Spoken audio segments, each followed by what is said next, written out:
Good land always holds out longer than you'd expect. That's what she told him. This stranger, standing at his stove, sleeping in his barn, walking his fence line before dawn with a list of everything his grief had let fall apart. She wasn't just talking about the soil. She never was. This channel is dedicated to the spirit of the West, the love between people and the land they pour their lives into, the bonds forged in hard work and harder times, and the quiet courage it takes to keep going when everything says stop. What this story gives you, a reminder that broken things, land, hearts, families, can be reclaimed, but only if someone refuses to stop believing they're worth the work. Subscribe if this land speaks to you. Share it. Comment. And come back. There are more stories where this one came from. This content was carefully researched, developed, and manually edited by our team to deliver meaningful stories with valuable life lessons. Every narrative is crafted to entertain, inspire, and empower our audience. Thank you for being part of our community. Ethan was not a man who spooked easy. He had faced things that would make other men turn tail and run, and he stood dry-eyed at his wife Clara's grave. His grief was a quiet, private thing, a cold house he came home to every night after a long day's work. But when he pushed open his own front door and saw a young woman by the stove, the world tilted sideways. Her eyes were dark and held something steady he could not quite name. "My name is Lydia Hart," she said, her voice even. "And before you bother with that rifle, you should know that your supper is almost on the table." Ethan just stared. "Lady, you are in my house." "I know," she said, not missing a beat. He looked around and the breath caught in his throat. The place was clean, dishes were washed and stacked. The blanket on his chair was folded. Someone had cared enough to fix what he had given up on.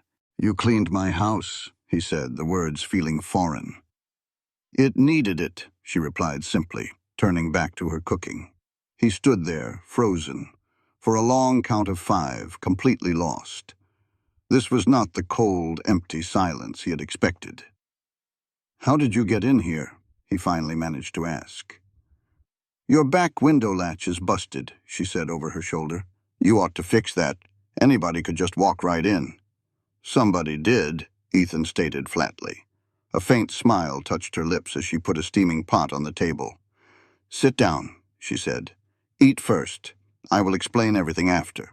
She spoke without any pride, just the flat-out truth of a person who'd lost too much to bother with pretending. She said she was passing through with a wagon train that started in Tucson. 3 days ago, we got caught in a flash flood, she explained. We lost a couple of wagons and one good man. She paused for a moment. I didn't have any family on that train. I was headed to my cousin's place in New Mexico, but all I have is a town name. I've got no money for a horse or supplies. My mule broke its leg in the flood, and we had to put it down. She said that last part without blinking, which told Ethan she had already made her peace with that loss. I walked for 2 days to get here to Dry Creek. The hotel in town wanted 15 cents a night, and I don't have it. Ethan stayed quiet. The man at the feed store told me a rancher lived about 4 miles east of here all by himself. He said the place was falling to pieces, and the owner didn't seem to care much. So I figured, she looked down at her hands for the first time, I figured I could offer a trade. A few nights' shelter for some hard work and a few hot meals. "So you thought you'd just walk into a stranger's house?" Ethan asked, his voice low. "I thought I'd check if anyone was home first," she answered. "No one was. So I built a fire and started cooking. I figured you'd either come home and take my offer, or you'd come home and run me off. Either way, you'd have a hot meal ready for you." Ethan studied her for a long time. He saw the bruise on her wrist and the careful stitches on her boot. He saw the way she held her shoulders, not beaten down or desperate, just steady. She looked like someone who had already played out every possible outcome in her head and was at peace with all of them. He sat down at the table across from her. 3 days, he said. "That is all." She just nodded. And you will sleep in the barn. She nodded again. I am not a kind man, he told her. I want to be clear about that. I am not asking for kindness, she replied. I am asking for 3 nights of shelter in exchange for 3 days of work. That is a fair trade. Ethan picked up his spoon and took a bite of the stew. It was good, really good. It was thick and seasoned with something he did not recognize, a warmth that spread from his stomach outward. He had not tasted anything like it in 3 long years. He did not say that, though. Fine, he said. 3 days. The next morning he woke up to sounds from the kitchen. It was the first time in a long while that he felt a bit of the tension leave his shoulders. When he walked in, Lydia was standing at the window, coffee already brewing. Morning, she said. You're up early? On a ranch, you have to be, she answered, turning from the window. About 60 yards of your east fence is down, and something has been getting into your chicken coop through a hole in the back wall. That is why your hens are not laying. Ethan put his coffee cup down slowly. He had not noticed either of those things. She pulled out a chair and sat, holding a scrap of paper. I made a list, she said. It was a list of everything that needed fixing. The fence, the coop, a crack in the water trough, and the weed-choked garden patch out back. You made a list of everything wrong with my ranch, he said, stunned. No, she corrected him gently. I made a list of what needs doing. There is a difference. She looked at him, her gaze direct but kind. Mr. Cole, I do not know what happened here, and it is not my business to ask. But this is good land. It has just been neglected. 3 days is not enough to fix it all, but it is a start. Ethan just sat there listening. He told her, I will show you where I keep the fencing tools. She took to the work, like she was born for it. That was the part Ethan could not quite figure out. She moved with a quiet skill that reminded him of someone who knew exactly what a job needed before they even started. She never asked for help, and she never complained. She just worked, as if she was answering to the ranch itself, not to him. He found himself watching her that first afternoon. She was driving nails into fence posts with clean, sure swings of the hammer. It was not the hesitant work of a beginner, but the steady rhythm of someone who had done it 1,000 times. He walked over to her. Where did you learn to do that? He asked. She did not look up. My father's ranch outside of Flagstaff, she said between strikes of the hammer. We had about 200 acres, ran cattle for a while. Had? He asked. She drove the last nail home, then stood up and pushed the hair from her face. She looked down the long fence line. Had, she said again, and then moved on to the next post. Ethan stood there for a second. You want to talk about it? No, she said, plain and simple, and kept on walking. He followed her, not quite sure why. It was more than just feeling sorry for her. It was a feeling of recognizing a certain kind of quiet that he knew all too well. My wife died, he said, 3 years ago. The woman, Lydia, stopped walking, but did not turn around. I am sorry, she said. It was a fever.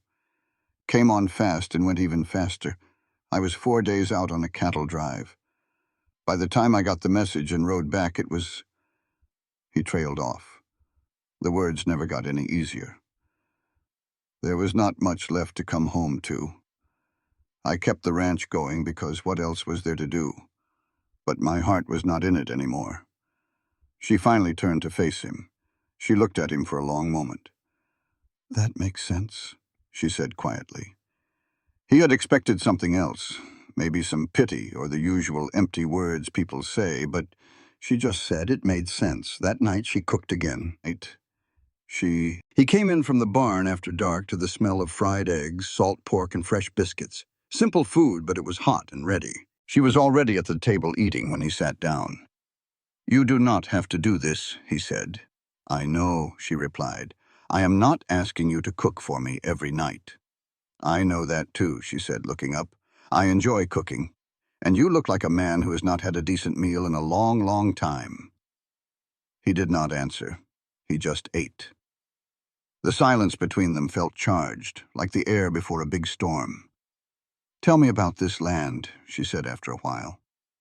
"What was it like when you first got here?" He looked at her, suspicious. "Why?"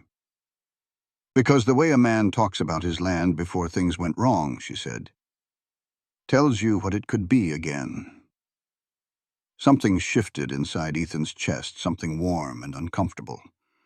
"There was a creek that ran all year along the north fence line," he said slowly. "Clara planted 4 apple trees there. I do not know if they're still alive. I have not been up that way in a while." Lydia stayed quiet.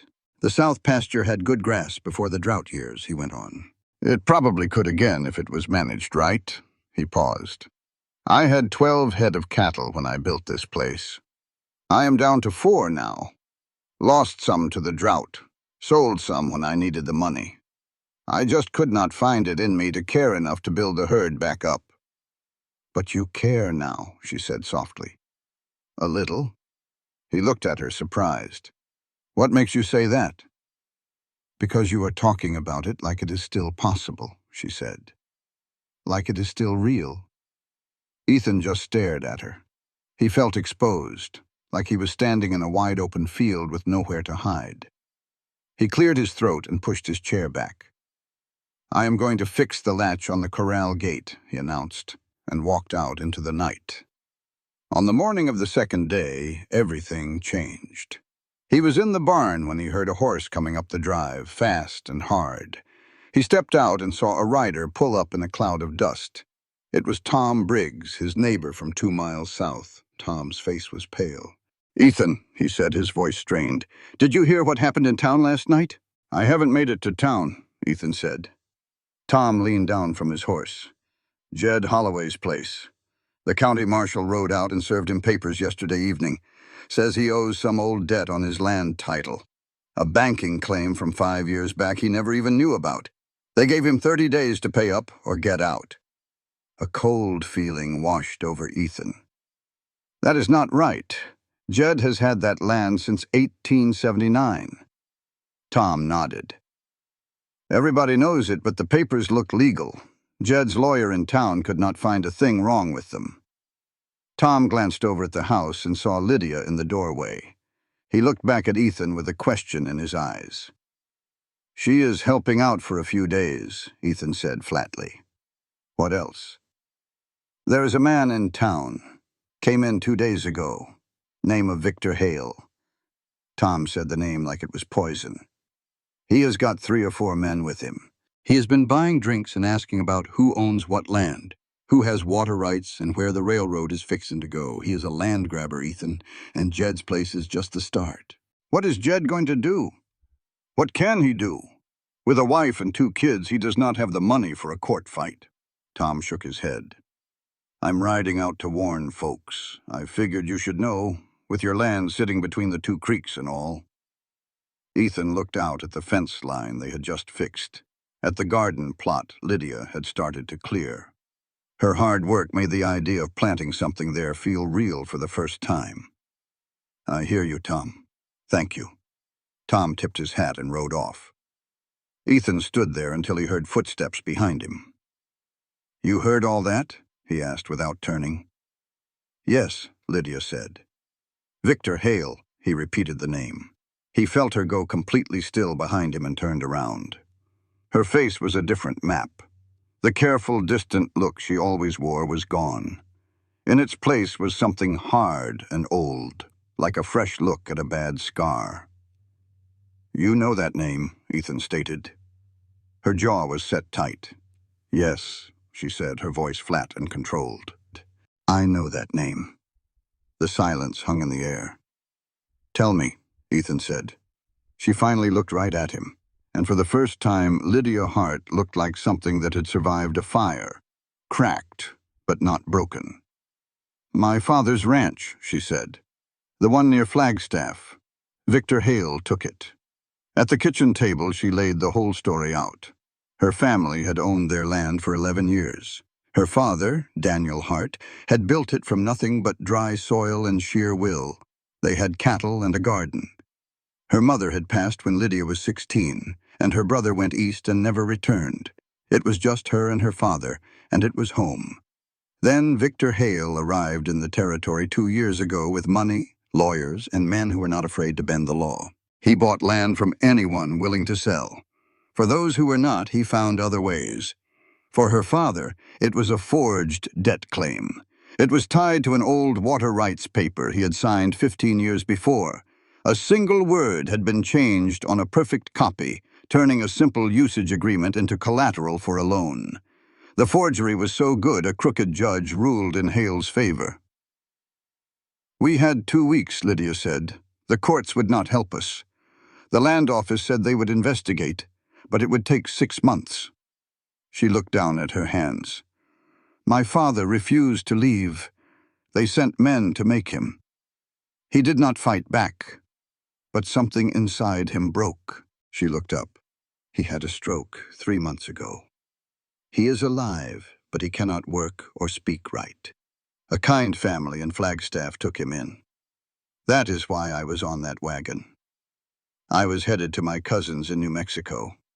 There is nothing left for me in Arizona." Ethan sat in silence as the lamp burned low. "And now Victor Hale is here," he said. "And now he is here," she replied, "doing the same thing all over again." He thought about Jed Holloway and his legal-looking papers. He thought about his own land, with its 2 creeks, land that was more valuable than gold in a drought year. "He will come for my land," Ethan said. "Yes," she agreed, "he will come for it." Ethan stood and walked to the window, his back to her. "Yesterday you asked for 3 days' work." "Yes," she said, her voice steady. "I am changing the deal," he said, turning to face her. "You stay as long as you need. In return, you tell me everything you know about Victor Hale. How he operates, what he fears, everything."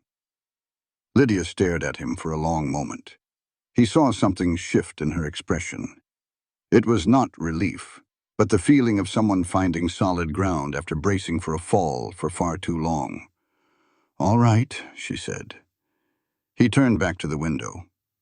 Out there in the dark, trouble was on its way. Ethan Cole did not know what he was going to do yet, but for the first time in 3 long years, he felt the urge to fight back. He sat up all night by the cold fireplace, thinking. Victor Hale was in town, and Lydia Hart was running from him. By morning, he knew what he had to do first. He needed to go to town and see this man for himself. He found Lydia already in the kitchen, coffee made. "I am riding to town," he said. She turned, her eyes clear, telling him she had not slept either. "I want you to stay here," she started to protest. "Not to protect you," he said quickly. "It is because if one of his men recognizes you, we lose any advantage we might have. You told me he gathers information before he makes a move. Well, so do I." She thought for a moment, then gave a single nod. "What are you looking for?" she asked. "I want to see the papers he served Jed Holloway," Ethan said. "And I want to look Victor Hale right in the eye." "Look him square in the eye," she said after a long quiet. "First thing you need to know is he'll be polite. He ain't what you're picturing. He's a well-dressed man who speaks proper, and he'll look you right in the face when he shakes your hand. You'll leave thinking he's a reasonable man." She paused. "That's his trick. He makes you believe that whatever hurt is coming your way is only reasonable." Ethan drank his coffee. "I've dealt with reasonable men." "Not his kind," she whispered. "When he came to our ranch," she said, "he sat at our kitchen table. My daddy offered him coffee, and he took it. He sat right there and told my daddy, 'Mr. Hart, I truly respect what you've built here. That's why I'm offering you this chance to settle things before they get ugly.'" Her jaw went tight. My daddy shook his hand. "A man who gets you to shake his hand while he's taken everything you own is the most dangerous kind there is. Watch his hands," she said into the quiet. "He's always touching things. It's a show to make you watch his hands instead of his face." Ethan put his cup down. "You've given him a lot of thought." "Every day for 3 months," she said plainly. When a man takes everything from you, you learn him, whether you want to or not. He grabbed his hat from the hook. You said the water rights agreement was a forgery. You got the original paper to prove it? A look crossed her face, somewhere between hurt and hope. My daddy kept it, she said, in a lockbox under the bedroom floor. I went back after they ran us off. The box was gone. Ethan took that in. He sent his men for it. He's thorough, she said. Ethan settled his hat on his head and stepped outside. Dry Creek on a Thursday was usually quiet, but this was different. He felt it the minute he rode in. Folks were huddled up in twos and threes, speaking low. Mabel Greer, who ran the dry goods store, just watched him from her window. The whole town had the feel of a herd of cattle right before a storm, uneasy and looking for which way to run. He found Jed Holloway first.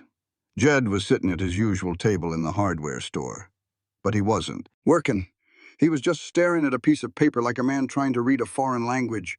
He looked up when Ethan walked in, and relief washed over his face. Ethan! Jed! Ethan pulled up a chair. Let's see it. Jed slid the paper over. Ethan read it through twice. He wasn't a lawyer, but he'd seen enough contracts to know the shape of things. He found the part about a debt, tied to a note from 1881, supposedly signed by Jed's daddy. Your father signed a note back in 1881? Ethan asked. Jed's face hardened. My father died in 1879. Ethan looked up. There it was. Jed, he said, this is a court matter. You need a lawyer. I don't have money for a lawyer, Ethan. Ethan leaned back. Who else got papers? Minnie Calhoun got one this morning, Jed said. Something about her water access. And I hear they're visiting Pete Reyes this afternoon. He paused. It ain't random. He's going after the places with the best water first. Ethan remembered what Lydia had said. Has anyone spoken to this man? He called it an opportunity, Jed said. The word sounded just as ugly as Ethan figured it would. He stood up. Don't you sign a thing. You hear me, Jed? Jed looked up at him. You know about this fella? Enough, Ethan said. I'll be in touch. He found Victor Hale at the hotel saloon. Hale had a corner table with two men whose only job seemed to be watching the room. Hale himself looked just as Lydia described him. A reasonable man, well-dressed and calm, with that look of patience that only money can buy. He smiled when Ethan approached. Good morning, he said. You look like a man with business on his mind. I'm Ethan Cole, Ethan said. My place is 4 miles east of here. Ah, Hale said, putting down his papers. Mr. Cole, I've been meaning to ride. Out your way. Your land is an interesting piece. Good elevation. 2 natural water sources. My land's not for sale, Ethan said flatly. Most things aren't at first, Hale said, smooth as butter. Ethan held his gaze, remembering what Lydia told him. He watched the man's face, not his hands, and he saw the most dangerous thing of all in Victor Hale's eyes, a patience that had never known defeat. I'll be watching, Ethan said. Whatever you're doing in this county, I'll be watching. Hale just tilted his head. I'd expect that from a good landowner. He set his cup down softly. I do hope, Mr. Cole, that you ain't letting outsiders with their own agendas influence you. The threat was soft, but it was there. A man alone on his land ought to be careful who he takes advice from. Ethan didn't move a muscle. Careful is a good word, he said. I've always been fond of it. He turned and walked out. He rode home hard, his mind racing faster than his horse. Victor Hale had made 2 things clear as day. First, he was coming for Ethan's land, and second, he knew Lydia was there. He rode straight to the west fence line where Lydia was working. She took one look at his face and stopped what she was doing. He knows you're here, Ethan said. She didn't seem surprised, just heavy with the proof of what she already suspected. What did he say? He didn't use your name. He talked about outside parties and their interests, but he looked at me like a man who knows a secret I don't. Lydia put her tool down. He has people everywhere. He gets to a town and he buys information. He knows the lay of the land before anyone even knows he's a threat. Who in Dry Creek would have told him about you? Ethan asked. She thought on it. The man at the feed store. Set it down, flipped it over, and gave it back.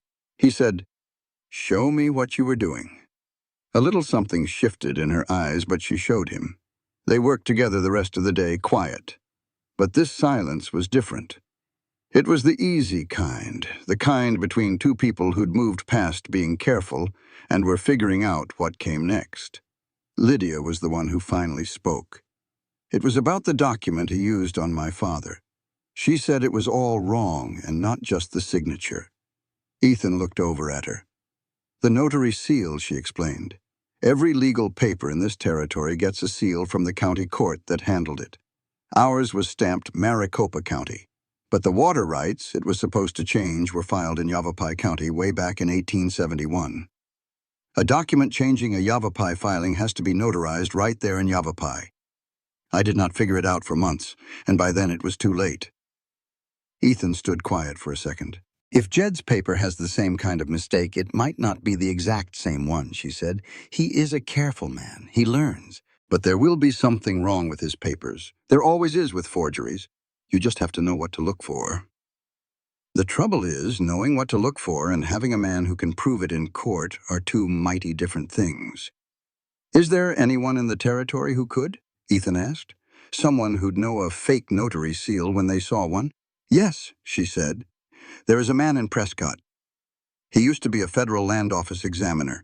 His name is Aldridge. But getting to Prescott, convincing him to come here, and building a case before Hale pushes this through, we are talking weeks, maybe less." "Then we have to move in days," Ethan said. "You are serious." "You told me my land was worth fighting for," he said. "You told me Jed Holloway was worth fighting for. You think I looked that man in the eye just to come home and do nothing?" "You barely know Jed Holloway," she said softly. "No," Ethan said, "but I know what it feels like to lose the one thing that made your land matter. And I will not stand by and watch that man do to Jed what somebody should have stopped from happening to your father." The still evening air hung between them. Lydia turned back to the gate and drove the last nail in straight and true. "Aldridge," she repeated. "In Prescott. He is the one who could prove the forgery. Could we reach him by telegraph?" "Maybe, if the office in town agrees to send the message." "Write it all down tonight," Ethan told her. "Everything you remember about those papers, the wrong seal, all of it. I will take it to the telegraph office at dawn." She was quiet for a long moment. "Ethan," she said, and his name sounded fragile on her lips. "Why are you doing this? 3 days ago, I was a stranger to you." He did not answer right away. He just started walking toward the barn with the tools, and she fell in step right beside him. He finally said, "You told me my land is still real because I talk about it like it is." "Yes." "Well, you are still talking about your father's ranch that same way." He said, "You said it is good land, not was good land." He pushed the barn door open. "You are not done fighting for it. You just ran out of road." Lydia stood there in the doorway. And Ethan Cole, who had not cared about much for 3 years, moved in the lamplight like a man who just remembered he had a purpose. She watched him for a bit, then went inside to write that telegram. An hour later, she was still at the kitchen table with 3 pages of neat handwriting laid out in front of her. It was everything she remembered, explained with a clearness that surprised him. She looked up as he came in, her face a mix of tired and determined. The look of someone who had carried a burden alone for so long, they forgot they could set it down. "Is it enough?" he asked her. "It is what I have." "Then it is enough," he said. She almost smiled. Not quite. He went to bed and listened to the wind on the roof of the cabin he'd neglected for 3 years. He thought about Victor Hale's calm eyes, and Jed Holloway's father's name forged on a piece of paper, and Lydia Hart writing out evidence by lamplight. And then it finally came to him. A cold, simple purpose that a man could build on. Victor Hale figured that once people were beaten, they stayed beaten. He was about to learn what happens when they get back up. The telegram was sent at first light. Ethan rode into town before a single shop was open. The telegraph operator, a young fella named Curtis, who always wore the same green suspenders, read the message twice. His eyebrows nearly jumped off his forehead. "This is some mighty legal talk for a rancher," Curtis said. "Send it," Ethan told him. "Every last word. It is for a federal land examiner in Prescott." "Send it," Ethan said again, putting the money on the counter. And Curtis did. Ethan rode home faster than he came. Being in town with Hale's men on the saloon porch made his stomach turn. One of them, a big fella in a gray coat, watched him go into the telegraph office and watched him come out. It was not a threat, but it was meant to feel like one. Ethan stared right back until the man looked away first. It was a small win, but he would take it. When he got back, Lydia had already cleared half the garden plot. She was turning the hard, dead soil and pulling up 3 years of tangled roots with her hands wrapped in old cloth. "Did it send?" she asked. "Every word," he said. "Now we wait." She nodded and got back to it. He watched her for a moment, the fierce way she attacked the ground. He realized then that this was how she handled being scared. She did not sit with it. She worked through it. He went and got another fork. They worked side by side all morning in a good kind of quiet. By noon, you could see the shape of what the garden used to be and what it could be once more. This was her garden, Lydia stated, her meaning clear. Ethan pushed the fork into the dirt. She had tomatoes along the south fence. Beans. Squash. He trailed off. "I do not know why I let it go to ruin. I reckon I could not stand to look at it." "That is understandable," Lydia said. "No," he replied. "I let it go too long. 3 years too long. It is going to take more than just seeds this late in the year." "Not for winter squash," she said. "If we plant it now in good soil, you could have a harvest by early November." She knelt and picked up a handful of dirt. "The soil is not as dead as it looks. There is still life in it." She looked at him and half smiled. "Good land always holds on longer than you think." He knew she was talking about the garden, but he was pretty sure she was not only talking about the garden. The answer from Prescott arrived the next morning. Curtis rode all the way out to deliver it himself, which told Ethan the news was big. The operator handed the folded paper to Ethan, looking like a man who knew he was delivering something important. "He says he needs the original papers Hale served your family, or at least copies of the first filing with a Clear County stamp." She looked up at him. "He said he'll come to Dry Creek if we can show him the forgery matches, what he saw down in Maricopa County 2 years ago. Somebody else fought Hale back then. They lost, but Aldridge kept all his notes." Lydia was quiet for a good while.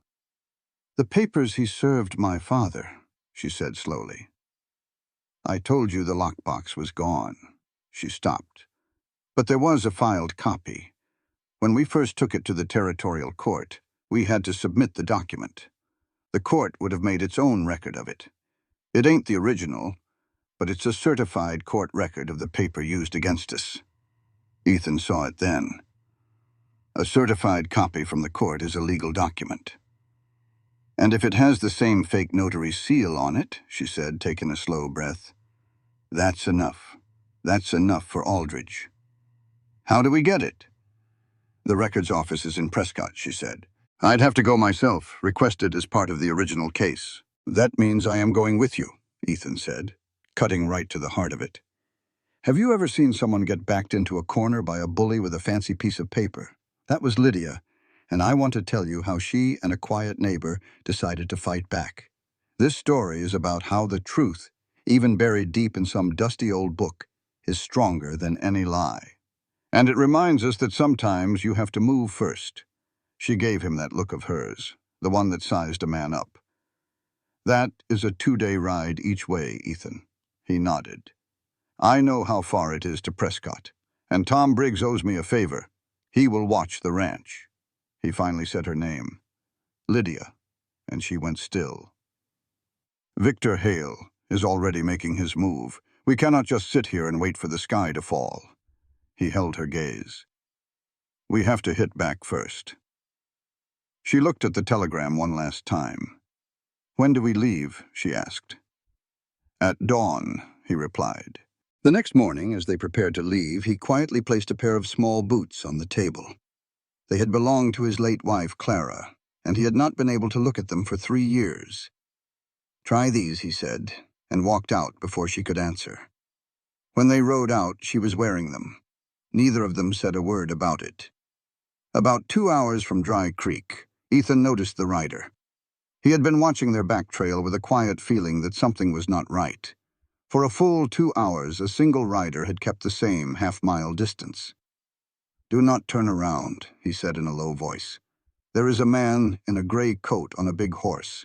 He has been on our tail since we left town. I saw him watching me leave the telegraph office yesterday. Lydia's voice was flat, certain. One of Hale's men. Ethan nodded. He knows we are going somewhere. He just does not know where. There is a fork in the road up ahead, Ethan explained. The main trail is wide open, but a smaller one cuts through a canyon. It is rougher, but it will hide us. When I say go, you ride hard. Fast enough he will not see which path we took. She gave him a sharp look. I can ride, Ethan. Do not you worry about slowing down for me. A small smile touched his lips. Then try to keep up. 200 yards from the fork, he gave the word. Now! They spurred their horses, turning sharply onto the canyon trail. The rock walls rose around them, swallowing the sound of their hooves. He did not pull back on the reins for a full mile. When they finally stopped, the main road was long gone from sight. Lydia looked behind them, her hair coming loose from its pin. Nothing, she breathed out. He will have no idea where we went. It will buy us enough time, Ethan said. He looked at the canyon walls. I used to ride this trail with Clara before the main road was even built. The detour would add a couple of hours to their trip, but they both knew it was worth it. That night they stopped at a small homestead owned by a family named Fisk. Mrs. Fisk was a woman who understood hard work. She watched with quiet approval as Lydia fixed a broken porch step without anyone having to ask. Over dinner she looked straight at them. Are you two married? She asked plainly. Lydia froze for a second. No, ma'am, Ethan answered. Mrs. Fisk just nodded. You have been alone a long time since Clara passed, Ethan. That was all she said. But for a moment, he could feel Lydia's eyes on him. They reached Prescott the next afternoon. The clerk at the records office, a man named Marsh, moved like he had been filing papers his whole life and had lost interest in them 20 years ago. Lydia requested the file for the Heartland Appeal from 1883. After a long wait, Marsh returned with a document. Ethan watched Lydia's face as she read it. He saw her eyes lock onto something, a sudden, sharp focus. The seal, she whispered. Ethan looked over her shoulder. That is a Maricopa County seal, he said, confused. But this is a Yavapai County filing. Lydia turned to the clerk. Is Mr. Aldridge's law office still on Gurley Street? Marsh blinked. Yes, ma'am.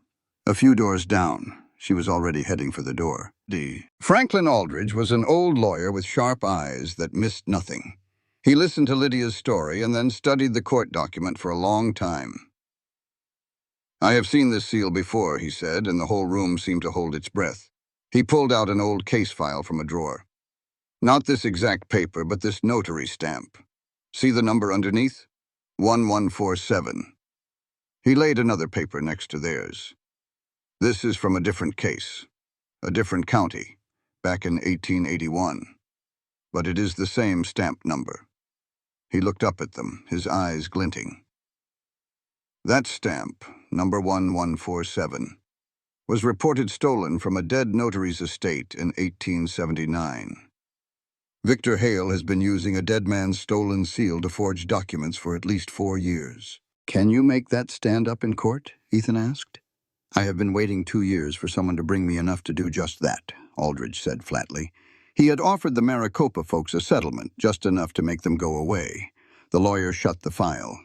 If you get me in front of a judge in Dry Creek with this, I can build a case that tears down every last document with that forged seal. He let that sink in. Every single one. Ethan glanced at Lydia. For the first time, he saw a glimmer of hope on her face, like the first crack of dawn after a long, dark night. My father's ranch, she whispered. If the deed that took it has that same seal, the whole claim was a sham, Aldridge explained. That means we can fight the ruling. He spoke plainly, not making any false promises. It will not be easy and it will not be quick, but it is possible. Lydia sat with that for a moment, letting the hope settle in. Ethan knew to stay quiet. This was her moment. She straightened up and lifted her chin. When can you get to Dry Creek? Give me 2 days to get my papers in order, Aldridge said. Then I will head your way.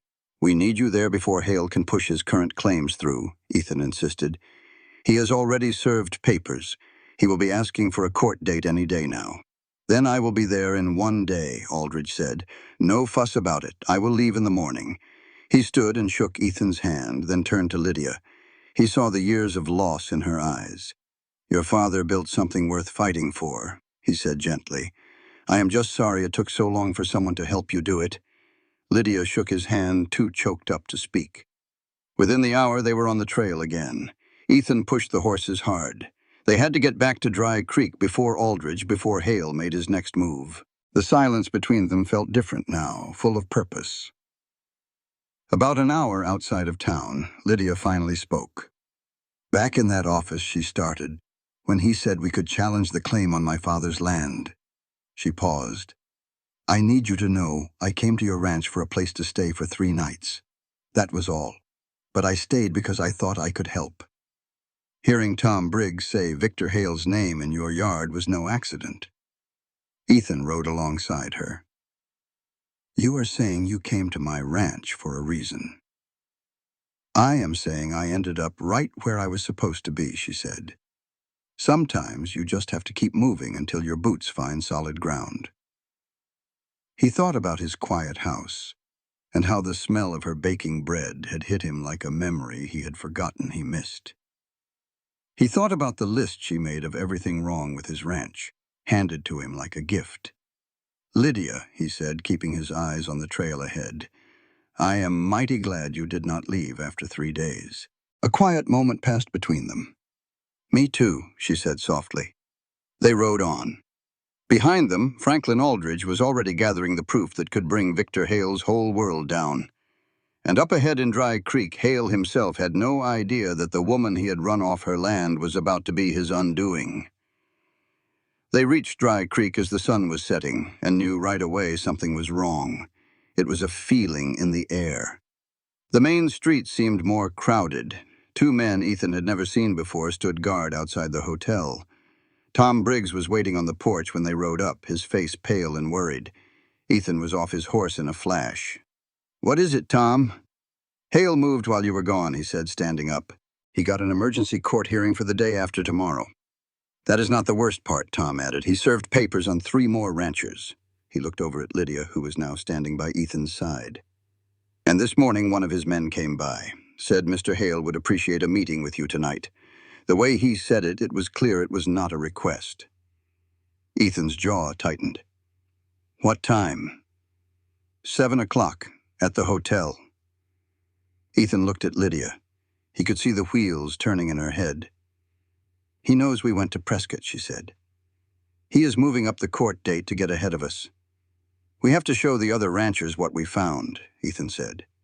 We need them all to stand with us in that courtroom. And I have to go meet Victor Hale at 7 o'clock. You are really going to go? She asked, surprised. Yes. Why? Because the best way to deal with a man who likes to keep folks off balance, Ethan said, is to walk in there looking like you have not got a single worry in the world. He went by himself. Hale was at the same table, looking as calm as ever, but Ethan saw a new sharpness in his eyes. The man was not used to being kept in the dark. Mr. Cole, Hale said, pointing to a chair. Thank you for coming. Your invitation was hard to turn down, Ethan replied as he sat.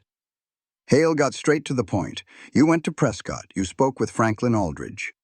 He watched Ethan's face for a reaction. Yes, I have folks who keep me informed.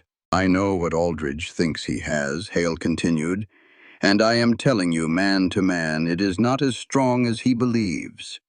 He had a theory 2 years ago that went nowhere, and this will be no different. I am here to offer you a better way out of this. He pulled a folded paper from his coat and laid it on the table. I am prepared to buy your ranch for 140% of its value. In cash. That is a generous offer. Ethan looked at the paper, then back at Hale. Why my place in particular? He asked. Hale smiled a little. You know why. You have 2 water sources on your property.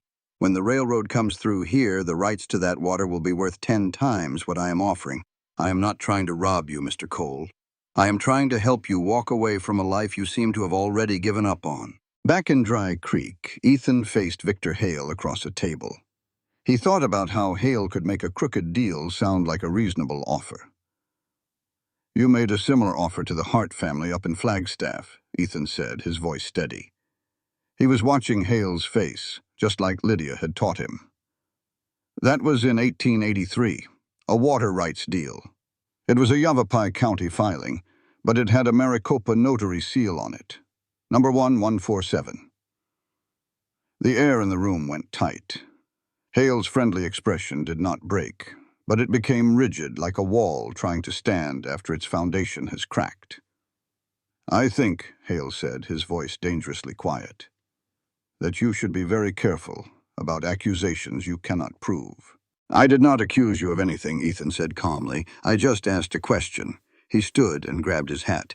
Day after tomorrow in the county court, Franklin Aldridge is going to answer that question for all of us. He put his hat on. Good evening, Mr. Hale. He walked out, his hands steady even though his heart was pounding.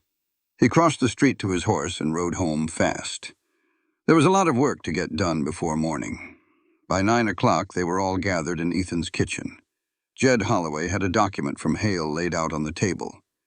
Pete Reyes, a quiet man of about 40, listened more than he spoke.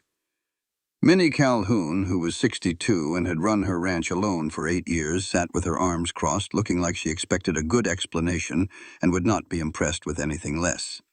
And Frank Dodd, whose property was the biggest of the group, looked tired and wary, like a man called to a meeting without being told who was in charge. Lydia took her place at the head of the table, and Ethan felt the whole room go quiet.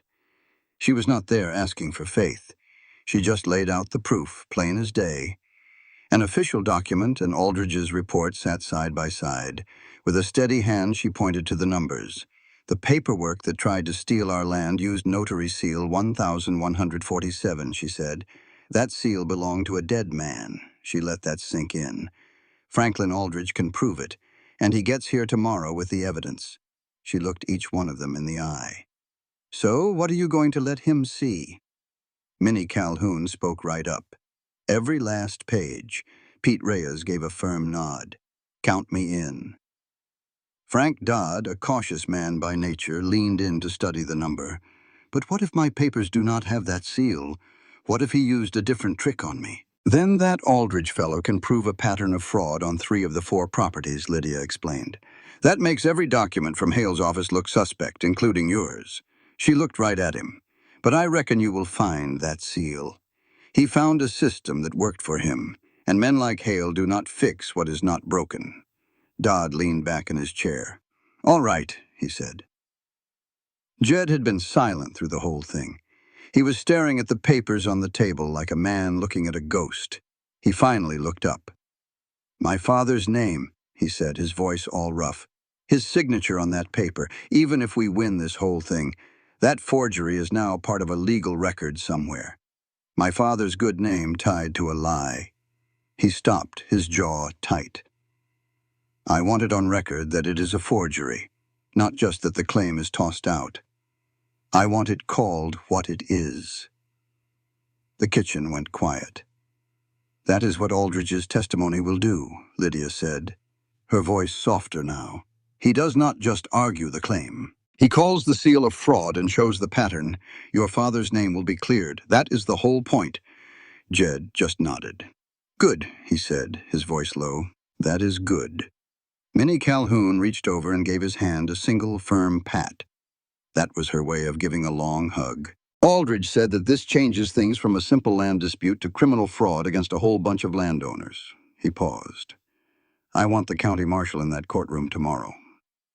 The county marshal? Ethan asked, speaking carefully.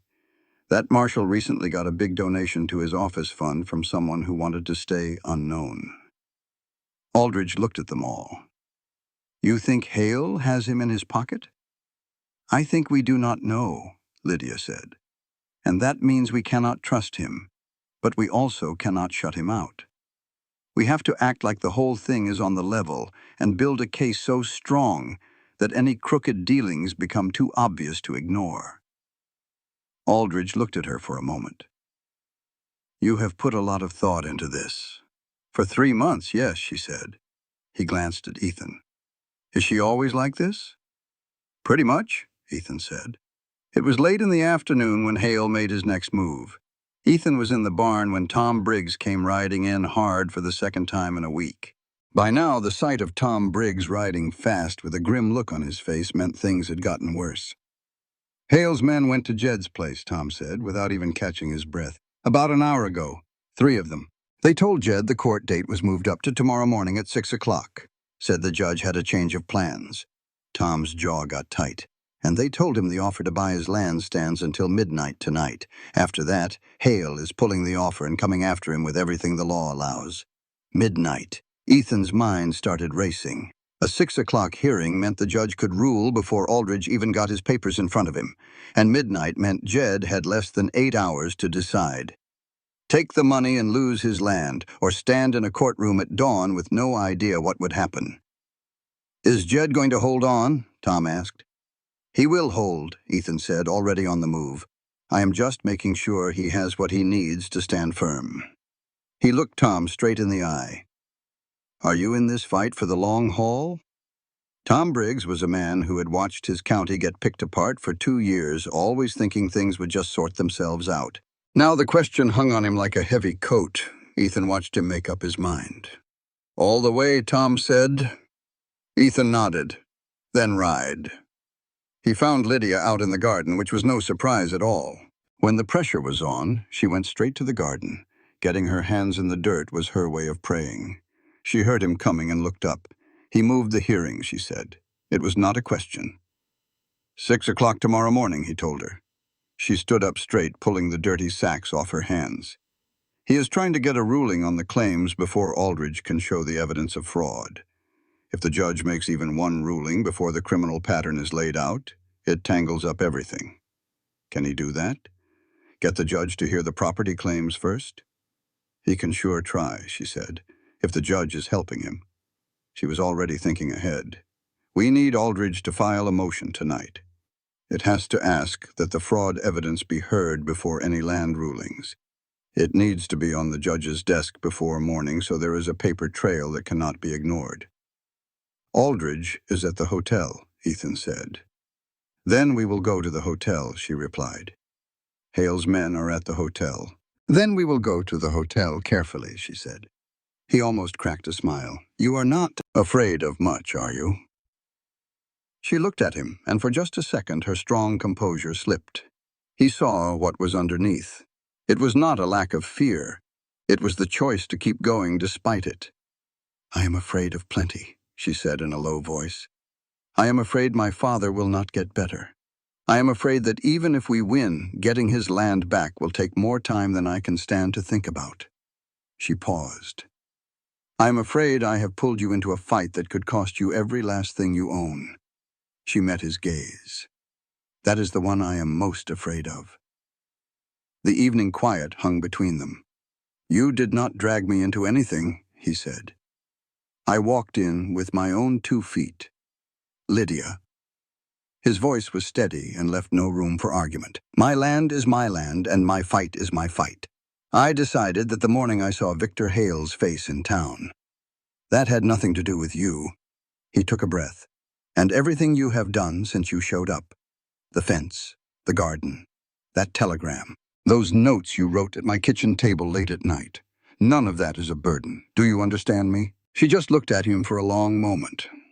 It was a different kind of look. Not the careful sizing up look from her first days here. It was direct and open, something she had not let herself show him before, and it hit him right in the chest, harder than he was ready for. "I understand you," she said. "Good," he answered. "Now let us go find Aldridge." They slipped out the back and took the long way around to the hotel's side door, one that Ethan knew from his days delivering grain. Aldridge answered the knock in his shirt sleeves. He had reading glasses pushed up on his forehead, and the look of a man who was expecting this kind of trouble at this time of night. Ethan laid out the whole situation in just a few sentences. Aldridge had his coat on before Ethan was even finished. "I will write the motion right now. I need the county court clerk's name." "Harold Birch," Lydia said. "He gets home by 8. If we get the motion to him by 9, he has to log it before court starts." Aldridge just stared at her. "How do you know the court clerk's schedule?" "I asked the hotel cook on our way in," she said simply. Aldridge looked over at Ethan. "Yep, that is her," Ethan said. "All right," Aldridge said. "Give me 45 minutes." They waited right there in the hallway. Ethan leaned up against the wall. Lydia sat on a little bench with her hands folded in her lap and her eyes closed. He knew she was not sleeping.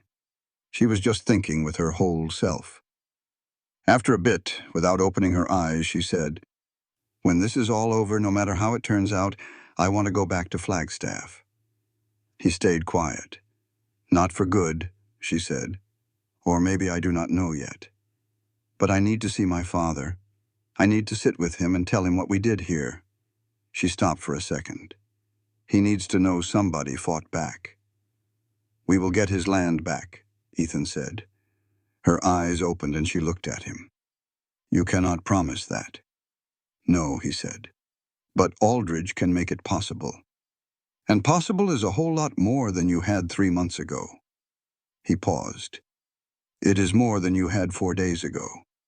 She held his gaze for a moment more, then closed her eyes again. "Yes," she said, "it is." Aldridge came out of his room at 8:40. He held 3 pages of careful legal words and had a look on his face like a man walking into a fight he had wanted for years. They went to Harold Birch's house. Birch answered the door. The clerk, bless him, read the whole thing twice in his house robe.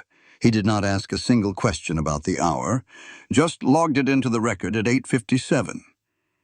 It was done. Whatever trap Victor Hale had set for 6 in the morning would now find a legal motion waiting. Walking back in the dark, Lydia stopped him. "Listen," she whispered. Near the hotel, 2 men were talking loud. One was that big fella in the gray coat who worked for Hale. Ethan pulled Lydia into the shadows. They heard snippets of their urgent talk. He filed it. And then, "Hale has to know tonight." One man rushed back inside, leaving the big fella looking down the street like he had just seen his whole world crumble. After he finally went in, Lydia turned to Ethan, her voice barely a whisper. "They already know about the motion." Breathed. "Yes," Ethan said. "What does Hale do when a plan falls apart?" He pictured those calm eyes, that practiced, steady quiet. "Truth is, I don't know," he admitted. She shifted next to him. Her shoulder was so close to his in that small space, and he was keenly aware of it. "That's the one thing I don't know about him either," she said. "How he acts when he can't control what happens next." She was quiet for a moment. "I reckon we're about to find out." The night was heavy and still around them. Tomorrow at 6 in the morning at the county courthouse in Dry Creek, Arizona, everything would either stand or fall. The ranchers would stick together or they would break. The judge would accept Aldridge's evidence or he would throw it out. The 4 identical forged seals would be enough to change things. Or they would not be. Ethan understood that kind of feeling. He had stood on that same edge before, the night they told him his wife was gone, with 4 days of riding still ahead of him. "You either face the thing or you do not," he glanced at Lydia beside him in the dark. She was already staring at the courthouse. "Get some sleep," he told her. "You first," she replied. They both knew it was a lost cause. 6 o'clock rolled in cold and gray. Ethan had not slept a wink. He figured Lydia had not either, though she came out of the barn looking put together. She had insisted on the barn again, just like that first night. She had her hair pinned up, her face was set, and she wore Clara's boots. She looked like a woman who had decided to meet the day standing tall, no matter what it brought.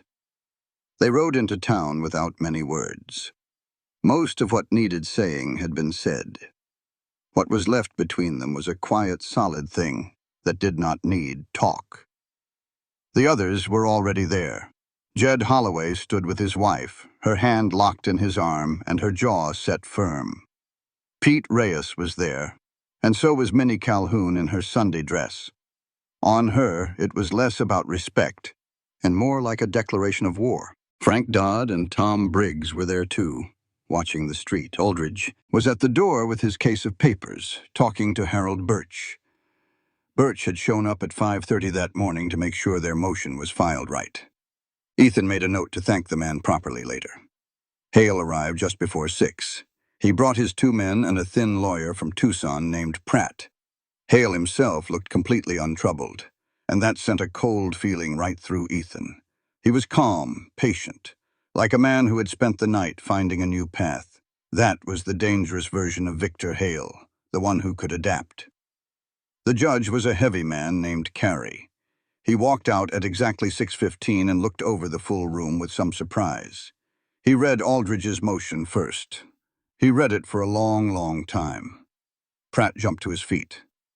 "Your Honor, this motion is just an attempt to bring in outside matters to a simple property case."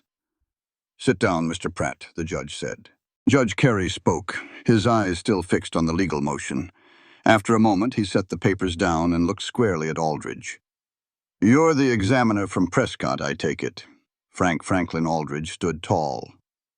"Former federal land examiner, yes, Your Honor," he went on, "and I am ready to testify. These notary instruments are fraudulent, and I have the paperwork to prove it, cross-referenced over 4 properties right here, and another case back in Maricopa County." Pratt shot up from his chair. "Your Honor, this is just not how we do things." The judge's voice cut through the air, sharp as barbed wire. "Mr. Pratt, I've read the motion. I also spoke with the Federal Land Office this morning.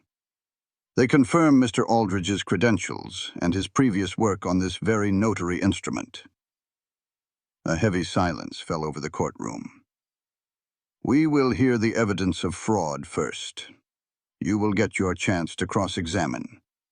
Now sit down." Pratt sat. Ethan felt Lydia let out a slow, quiet breath beside him. He glanced over at Hale and saw it for the first time. A tiny crack in that man's solid wall of certainty. Hale's smooth confidence had run head-on into a problem it could not just sidestep.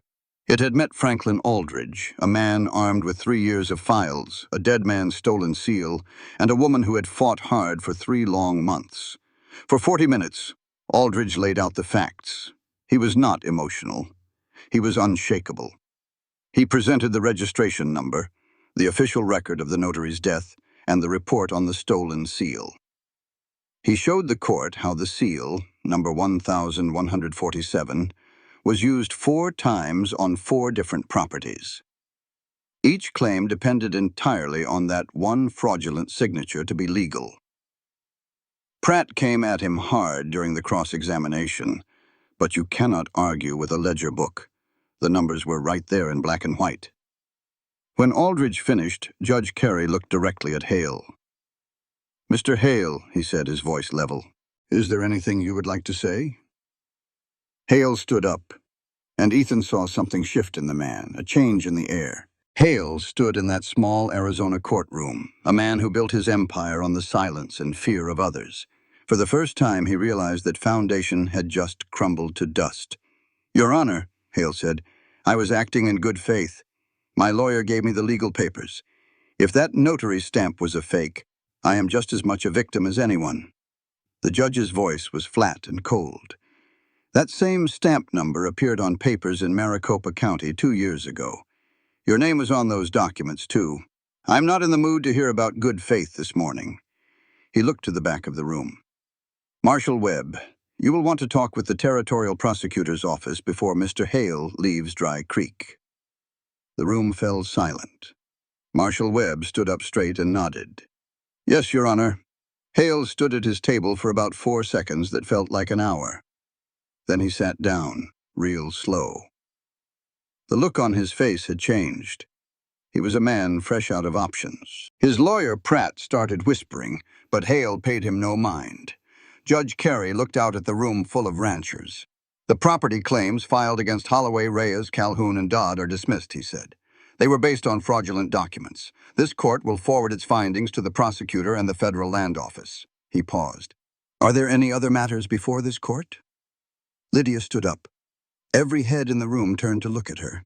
Even the judge, who had not looked at her before, gave her his full attention.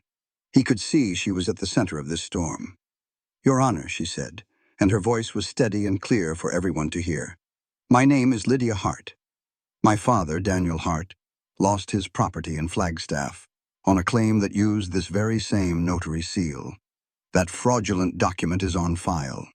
I am asking that your findings today be sent to the Flagstaff Territorial Office as evidence to challenge that old ruling. The room was completely still. Pratt started to get up.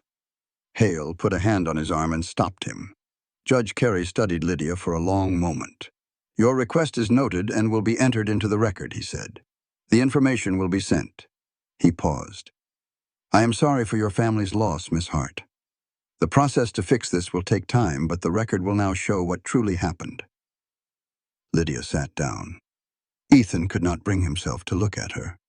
Not because he did not want to, but because if he looked at her right then, in front of everyone, his face would tell a story he was not ready to make public. He looked down at his hands instead. The room emptied out slowly like they always do after something big happens. Folks gathered in small groups, talking low, shaking hands, and letting out long breaths of relief. Jed Holloway found Ethan near the door. He took Ethan's hand in both of his and just held it for a moment, saying more than words ever could. Your father's name is cleared, Ethan said. Jed's throat was tight. Yes, he said. It is. Minnie Calhoun walked past and squeezed Ethan's arm, which from her was as good as a parade. Tom Briggs was the last one. He stopped and looked across the room at Lydia. Then he looked at Ethan. She came out of nowhere, Tom said. She did, Ethan said. Good thing for all of us, she did. Yes, Ethan said. It is. Hale was gone from Dry Creek by midday. He left with his men and his lawyer, under the watchful eye of Marshal Webb, who was now quite decided on enforcing the law. He left like a man who was not finished for good, but who had been stopped cold by people who simply refused to stay beaten. Ethan watched him ride out. He did not feel triumphant. He felt something quieter, something that would last. It was the feeling of completion, like after a long cattle drive when the work is done and done right. He turned and walked back to Lydia, who was waiting with the horses. It is not over for my father's case, she said, stating it as a simple fact. I know, he said. It could take months, maybe longer. I know that too, he said.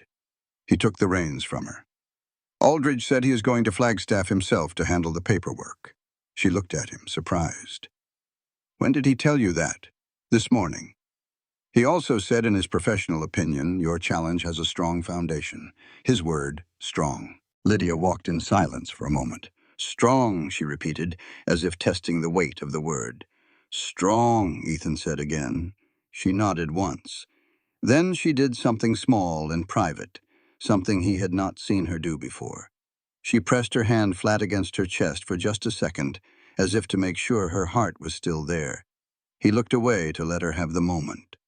They rode home slowly. The urgency was gone. What will you do now? Ethan asked. She rode beside him for a moment. I need to go to Flagstaff to see my father, to tell him in person. And I want to file the challenge myself with Aldridge's documents. When? He asked. Soon, she said. A week, maybe. He rode on for a bit. You would come back, he said. It landed somewhere between a question and a statement. She looked at him from the side. The garden won't be ready for another month, she said. Someone needs to be here for that. He did not smile. He felt something much larger than a smile, a feeling he had not had a word for in 3 years. The garden, he said. And the apple trees, she said, her voice a little softer. You said you have not walked up to the North Creek since Clara planted them. I would like to see if they are still growing. She paused. I would like to see what they have become, without anyone watching. Ethan looked down the road, thinking about those trees growing alone, their roots pushing deeper into the dry soil, holding on longer than anyone would expect. I will take you up there, he said, when you get back. All right, she said. The week passed quickly, full of ordinary things. Lydia wrote letters and spent 2 afternoons in the garden. By the end of the week, the winter squash was planted and the soil was turned, ready for whatever came next. The garden soil had that deep, rich color that only comes from being properly worked. On her last day, Lydia fixed the back window latch, the same one she had used to get in on the night she arrived. She did it quietly, without a word. Ethan found it that evening, the latch clicking shut with a clean, solid sound. For a moment he just stood there in the kitchen, his hand holding the window closed. She came to say goodbye the next morning while he was at the corral. She had her travel bag and the horse Tom Briggs had loaned her. She stood there in the yard with the same quiet strength she had when she first came, but something was different. Back then, she carried loss. Now she was carrying something with a purpose, something pointed toward the future. The squash needs water every 2 days, she said. Not every day. I know how to water squash, he answered. You have not watered a single thing in 3 years, she reminded him. He could not argue with that. Every 2 days, he promised. She adjusted the bag on her horse, then turned to face him, her gaze direct and open. Ethan, she said, her voice steady. When I came here, I had nowhere else to go. She paused. I want you to know that what you did was no small thing. Not for my father, or for Jed, or for any of them. You did not have to get involved. I know, he said simply. I am saying thank you, she said, leaving no room for doubt. He just looked at her for a long moment. Come back, he said. That is all I ask. I will come back, she promised. He stood in the yard and watched her ride out, watched until the dust settled and the morning grew quiet. Then he went to the barn, grabbed the watering bucket, and headed for the garden. 6 weeks later, she returned. He knew it was her long before he could see her clearly, just by the way she rode, straight-backed and leaning forward with purpose. He was mending a fence on the north side when she rode in. He walked back to the yard as she dismounted and tied up her horse. She looked different. Not lighter, but a tension that had been coiled inside her for months was finally gone. She stood in the yard, open and clear. How is he? Ethan asked. He is alive, she said. Better than I hoped. I sat with him and told him everything. He cannot talk much yet, but he understood. He held my hand for about an hour and did not let go. The legal challenge has been filed. Aldridge gave them all his documents. The new judge is not the same one who ruled against us before. It will take some time, but things are finally moving in the right direction. Good, Ethan said. Yes, good. She glanced around the yard, her eyes taking in the new shingles on the barn and the spreading squash plants in the garden. You watered every 2 days, she stated. I said I would, he replied. A simple, complete smile crossed her face.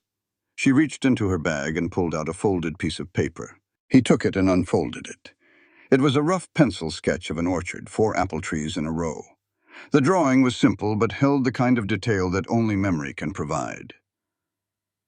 I asked my father to draw them, she explained. He cannot write, but he can still draw. This is what the trees looked like when my mother first planted them. I thought if we are going to plant more by your North Creek, you should know what a proper orchard looks like from the start. Ethan looked at the drawing for a long time, at the 4 trees sketched by a sick man's hand. He saw the careful spacing between them, the room they needed to grow. "We will go up to the creek tomorrow," he said. "See what Clara's trees need." "Tomorrow," she agreed. He folded the paper carefully and put it in his shirt pocket. While she tended to her horse, he went back to his fence work.